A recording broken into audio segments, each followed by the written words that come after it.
Inside Amber Heard's upcoming legal hell.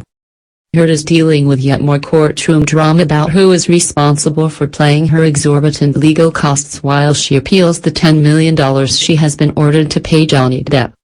A covert power battle between some of the nation's top attorneys about who actually represented her is at the heart of the $15 million legal fight. Hot take: the Depp-Heard trial, a recreation of the widely watched Johnny Depp-Amber Heard spectacle from last summer, will debut on Fox's Tubi streaming service this week.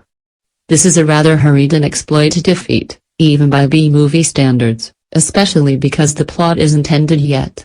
Wait until the next trial for genuine insight into what went wrong for Heard rather than watching this undoubtedly terrible TV rendition.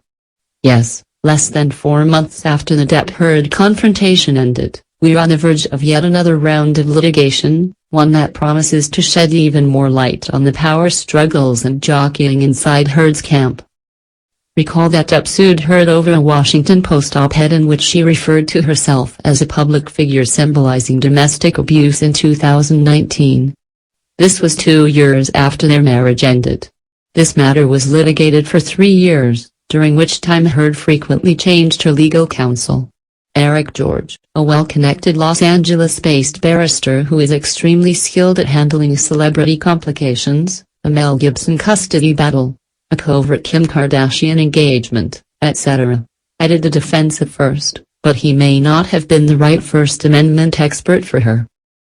Then came Roberta Kaplan, who co-founded the Time's Up Legal Defense Fund and had successfully argued in favor of same-sex marriage at the Supreme Court, and more recently ran into criticism for helping then-Governor Andrew Cuomo attempt to discredit an accuser. Her involvement gave the impression that Heard's legal defense may turn into a feminist cause, but she was fired after a few procedural pre-trial setbacks. Last but not least, her defense was handled by Elaine Bredehoft, who has a respectable local reputation but, let's be honest, came to the big trial with a dubious strategy, that is, contesting the he said, she said specifics of who was nastiest during the marriage instead of focusing the jurors on what was actually written by Heard, and appeared overwhelmed by basic tasks like leading direct examination without getting interrupted every 3 seconds by Depp. There was, of course, a bigger narrative behind all those pre-trial reorganizations, one that may soon be made public thanks to a related court drama involving 2 insurance firms that have been covertly squabbling over Heard's enormous legal expense. After all, a lot of different types of homeowners insurance will pay for particular legal costs, but only to a limited extent. And before the 6-week trial even started, Heard's spending had already exceeded $8 million.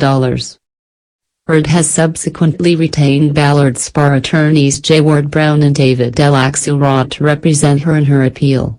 When everything is said and done, this may easily end up costing $15 million, dwarfing the $10 million or so that Heard has already been told to pay Depp.